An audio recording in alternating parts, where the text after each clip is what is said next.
Estas ciencias de la salud, mal llamadas para nosotros ciencias de la salud, se fueron ordenando fundamentalmente en el siglo pasado alrededor de la idea de la enfermedad,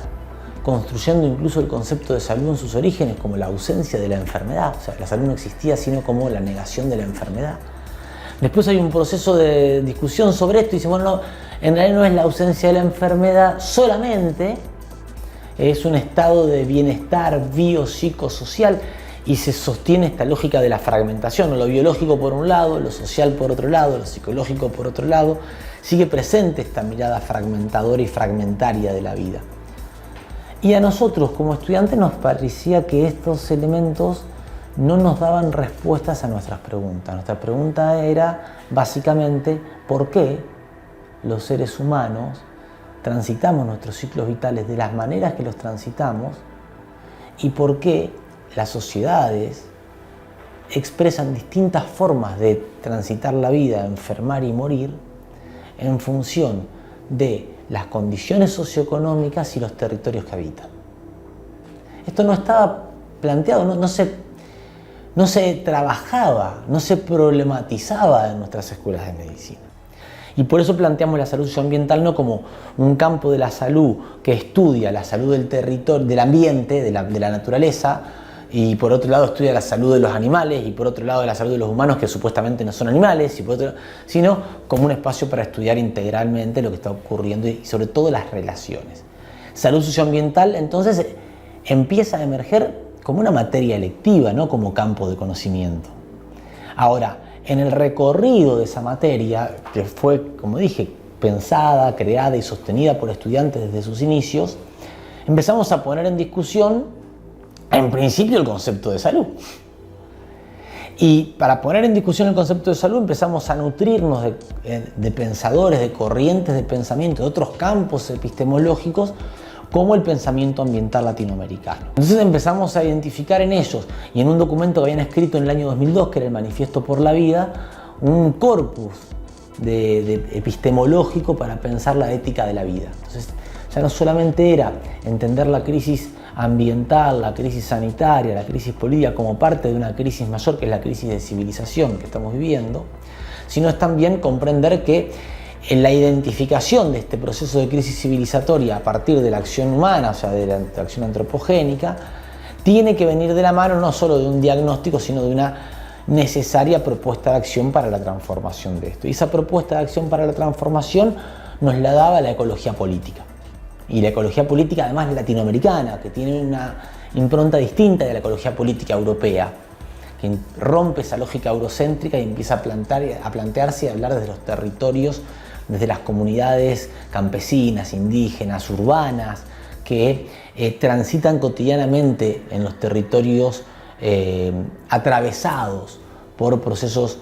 malsanos, por procesos dañinos, en función de una lógica de organización social que nos fue impuesta, que no es natural, a partir de decisiones políticas que se toman al respecto. Pero como estudiábamos medicina, bueno, ¿cuál es la fuente sanitaria para entender esto? Y claramente era la salud colectiva, el campo de la salud colectiva, que tiene una mirada crítica de la salud, que construye la epidemiología crítica como categoría y como herramienta para pensar la salud colectiva y que nos da herramientas para entender los procesos del metabolismo sociedad-naturaleza. Era un campo que necesariamente, una corriente que necesariamente estaba ahí presente y dialogando o intentando dialogar con el pensamiento ambiental latinoamericano, la ecología política latinoamericana. Y como nosotros entendíamos que la praxis en salud es una praxis fundamentalmente, debería ser una praxis fundamentalmente ordenada a partir de los cuidados y no de la curación, es que entramos a mirar para aprender, primero a descubrir y después a aprender a los ecofeminismos y los feminismos decoloniales latinoamericanos y del sur global, que empezaban a plantear la ética del cuidado y las prácticas del cuidado como elementos fundamentales. Entonces, en el encuentro de esas cuatro corrientes, el pensamiento ambiental latinoamericano, la salud colectiva, la ecología política y los ecofeminismos decoloniales, nosotros entendemos se fue construyendo ese, ahora podemos llamarle campo de la salud socioambiental. Y bueno, así fue más o menos como fue surgiendo. Esto que acabo de contar nos llevó 20 años. Empezó en el año 2004 como materia, en el 2000 como cátedra libre, en el 2004 la materia salud socioambiental, el acuñar el nombre salud socioambiental es del 2004, como la primera experiencia curricular en la formación de trabajadores de salud en América Latina que incluye la perspectiva ambiental con estas características en la formación de trabajadores de salud, pero además impulsada por estudiantes. Esto solo puede darse en la universidad pública y en la universidad reformista. No hay forma de que esto se dé en una universidad que no tenga raíces reformistas y que no sea una universidad pública. Y que al mismo tiempo no genera este campo para filosofar, sino que genera este campo para tener un espacio, un territorio para poner en discusión las ideas, para analizar críticamente nuestros procesos formativos y por lo tanto poner en discusión nuestra praxis profesional como trabajadores de la salud en un contexto donde a partir de esos diálogos la primera gran discusión fue qué entendemos por salud.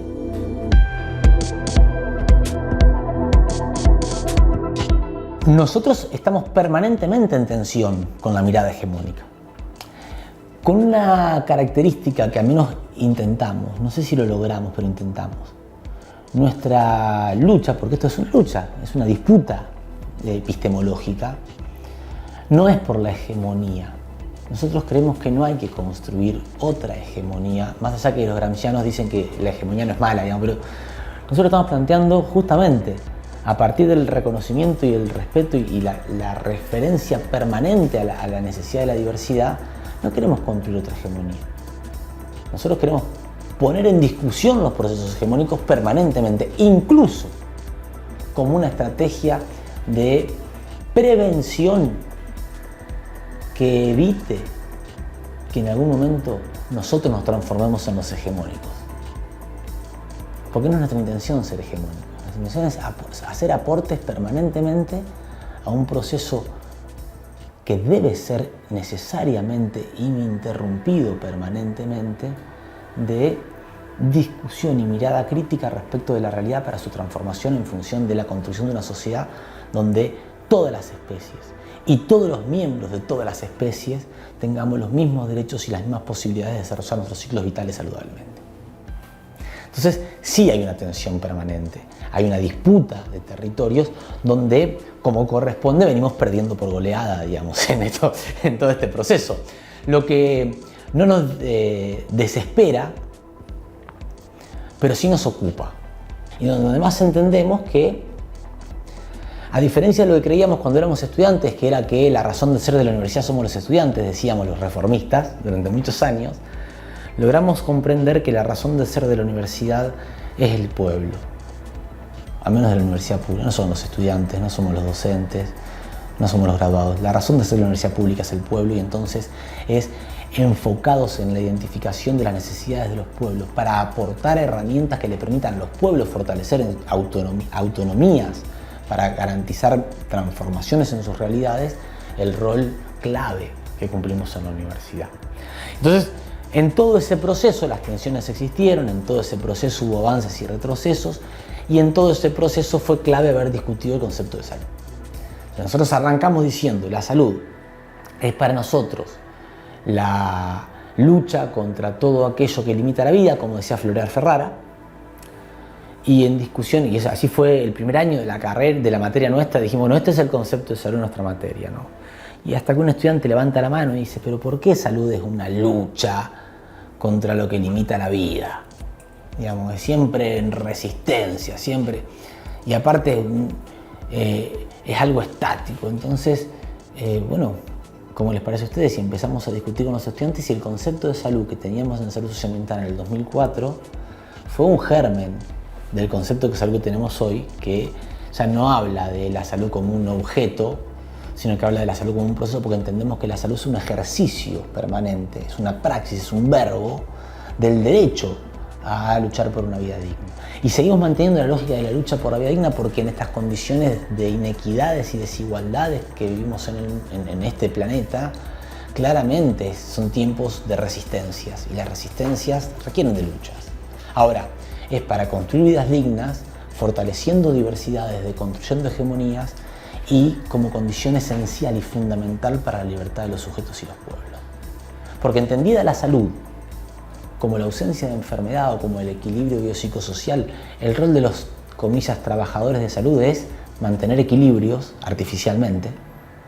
gracias a la industria farmacomédica y militar, policial, como le dice María Fernanda Solís desde Ecuador. Y con esa mirada de salud de la OMS, de eso estático, eso quieto, eso duro, ese equilibrio que no podemos perder porque nos comen los tiburones que están abajo, el rol que tenemos nosotros es de mantener las dependencias de los sistemas que te dan el equilibrio o la sensación de equilibrio. Cuando salud es el ejercicio del derecho a luchar por una vida digna y a fortalecer diversidad, de construir hegemonías, y es una condición esencial para la libertad de los sujetos y los pueblos, el rol de quienes trabajamos en salud no es más ser mecánicos de cuerpos, es un rol de co-constructores de procesos de autonomía de las comunidades y los sujetos. Y eso te posiciona en áreas absolutamente diferentes. Eso es una disputa epistemológica profunda que te resignifica tu rol dentro de la sociedad, como trabajador o trabajadora de la salud, ya de la salud, no de la enfermedad, y también que resignifica el rol de la universidad pública, formadora de esos ciudadanos que son parte de las sociedades, que tienen que, gracias a los saberes que esas personas han construido en la universidad, encontrar nuevos mecanismos de diálogos para, con los saberes que las comunidades han construido fuera de las universidades, fortalecer los procesos de autonomía. Nosotros cambiamos el plan de estudio en el 2001 en la carrera de Medicina de Rosario. Hicimos un cambio que era supuestamente copernicano, porque pusimos todo patas para arriba y ya no hablábamos más de materias, hablábamos de áreas, era todo integrado y teníamos, en vez de comisiones de 200 personas, grupos de 10 estudiantes hablando en una mesa alrededor, y teníamos toda una lógica que desde lo espacial incluso se transformó, se modificaron espacios físicos en la facultad para acomodarlos a la nueva lógica curricular que estaba ordenada con el aprendizaje basado en problemas y el estudiante como actor fundamental en su... Todas cosas que yo comparto. De hecho, yo fui uno de los que participó como presidente del Centro de Estudiantes en ese momento en la escritura del plan de estudios y demás. Lo que ocurrió es que ese plan de estudios siguió formando los mismos médicos y médicas hegemónicos que formábamos antes con la vieja estructura curricular, porque los docentes siguieron siendo los mismos y porque la currícula oculta siguió definiendo. Y que por más que vos en las aulas hablabas de la integración, del pensamiento y la epistemología, el estudiante iba al centro de salud, iba al hospital y lo que mandaba era la lógica hegemónica de atender. Pero la anécdota es que en ese cambio curricular que hicimos, donde además poníamos al sujeto como centro y al estudiante como centro y rompíamos las lógicas asimétricas de dominación y hegemónicas, el material de estudios fundamental en tercer año de la carrera en semiología, que es la materia que te da las primeras herramientas para sentirte médico, era un libro escrito por el profesor de la cátedra de semiología, que su primer capítulo era la relación médico-paciente. Y empezaba diciendo, textual, el mejor momento para la relación médico-paciente es cuando el paciente se encuentra internado, ya que tiene todo su tiempo a nuestra disposición. Y eso se repetía como mantra acríticamente por generaciones y generaciones, al punto de que hoy todavía ese sigue siendo el libro de texto de referencia de la cátedra de semiología en nuestra facultad, que no debería ser más cátedra, pero sigue siendo cátedra y que supuestamente hace 24 años ya cambiamos el plan de estudio y siguen formando de esta manera. En primer lugar, porque habla de esta cosificación del otro. El otro enfermo no tiene derecho a nada, depende de mí y yo puedo hacer con él lo que se me antoje. Eso es terrible desde el punto de vista conceptual, pero nadie lo analizaba en la carrera. Nosotros desde Servicio Ambiental poníamos eso en discusión porque el primer módulo de nuestra materia es la construcción del conocimiento y durante 5 semanas ponemos a los estudiantes a leer el plan de estudio de la carrera, a identificar los paradigmas que se expresan explícitamente, los que aparecen implícitamente y las realidades que puede haber encontradas o no, eso lo definen los estudiantes, entre lo que dicen los planes de estudio escritos y lo que ellos viven en su currícula cursada. Y a partir de la identificación de esas contradicciones generamos el análisis crítico de la realidad. Y ponemos en discusión las fuentes bibliográficas y de información con la que estos estudiantes. Entonces decimos, a ver, ¿podemos seguir hablando de pacientes cuando nos referimos al otro que tiene un problema de salud, que padece una dificultad y que tiene, ante la identificación de ese problema, el gesto absolutamente humilde de venir a confiar en nosotros para contarnos su vida, sus cosas más íntimas, con la intención o con la expectativa de que nosotros le acompañemos y le podamos aportar elementos para que él pueda volver a recuperar eso que le hacía sentir que vivir valía la pena. ¿Es un paciente o es un sujeto con quien nosotros tenemos la responsabilidad ética y moral, ético-política, diría yo, de generar un vínculo y una relación absolutamente horizontal, donde en primer lugar tengo que aprender a valorar el saber que tiene el otro? Porque nadie sabe más de lo que le pasa a uno que uno mismo. Sin embargo, y esto está estudiado en trabajos científicos publicados a nivel internacional, se ha cronometrado el tiempo que demora un médico en interrumpir a un sujeto en su entrevista, que además se llama interrogatorio, toda una definición, entre la pregunta ¿qué le está pasando? Y la primera interrupción del médico, el promedio son 6 segundos.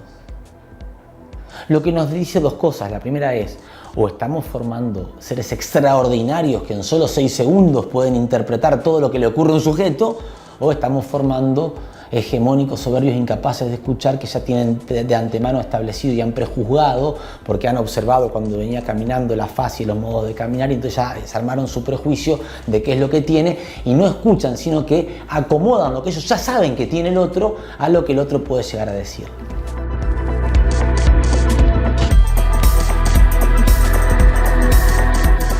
Nos alegra saber que algo que se nos ocurrió en algún momento, porque entendíamos que podía ser por ahí, ha logrado trascender las fronteras de una materia electiva en una facultad determinada. Hoy la salud socioambiental es un espacio que está convocada permanentemente a estimular estas miradas críticas de nuestras praxis profesionales, que incluyen no solo la praxis en el consultorio, sino la praxis en el proceso formador. Y el proceso formador no puede estar de ninguna manera desvinculado de los procesos de relación entre la universidad y la comunidad que la sostiene. Entonces, nosotros no concebimos la formación sin vinculación y sin producción de conocimiento o de saberes colectivamente.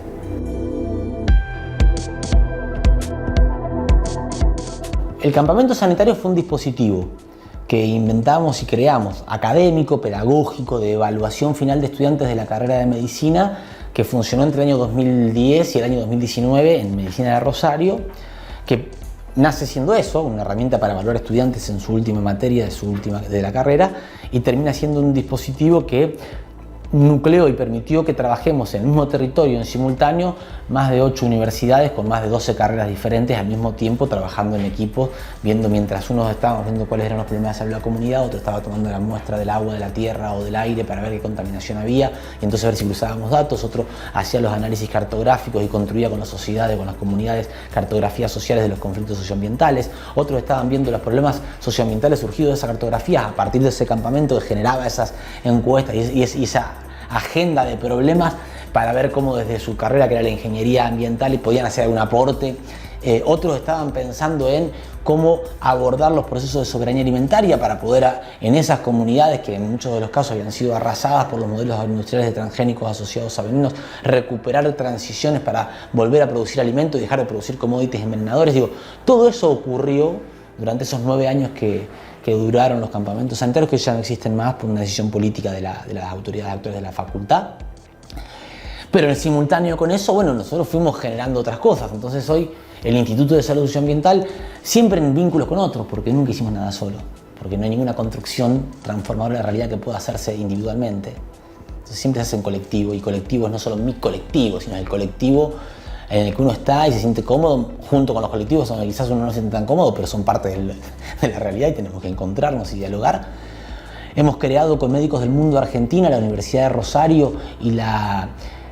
Clínica Ambiental del Ecuador, que es una organización que trabaja en Ecuador el tema de la salud en los territorios con las comunidades arrasadas por la industria bananera o la industria petrolera o la agroindustria y dependiente de químicos también en el Ecuador. Creamos una clínica ambiental sede Argentina. CASA es un programa dentro de la Universidad de Rosario con el cual trabajamos en los territorios. En principio hemos empezado a trabajar en los territorios arrasados por los incendios que entre el 2020 y el 2023 destruyeron prácticamente el 60% del territorio del humedal en frente de Rosario, el humedal del río Paraná, que es un sujeto vivo que además nos garantiza oxígeno, pero que además es continente de personas, de comunidades que viven allí hace 4 o 5 generaciones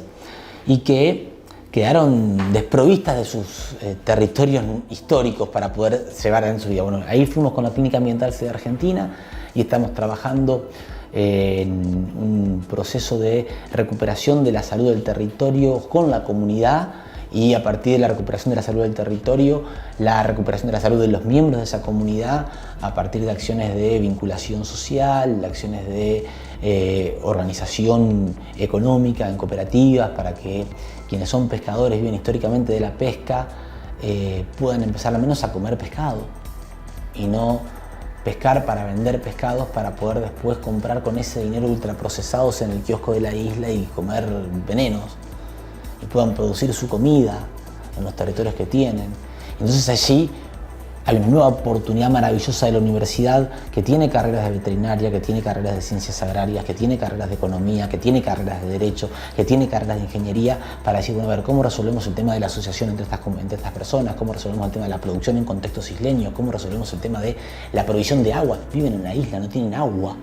en la isla. Digo, ¿cómo le garantizamos energía eléctrica? No tenemos facultades de ingeniería que estén pensando formas de producción de energía alternativas no dependientes de la red eléctrica y que la puedan generar con paneles solares. No tenemos ingenieros o ingenieras que estén pensando en cómo garantizar procesos de potabilización del agua sin necesidad de tener los sistemas que se tienen en las ciudades, digo, para que se pueda hacer a pequeña escala, o sistemas de bombeo de agua para cuando hay bajantes como las que hubo entre el 2020 y el 2023 y la que empieza a haber ahora nuevamente. Gente que vive en la isla no se quede sin acceso al agua viviendo en la isla,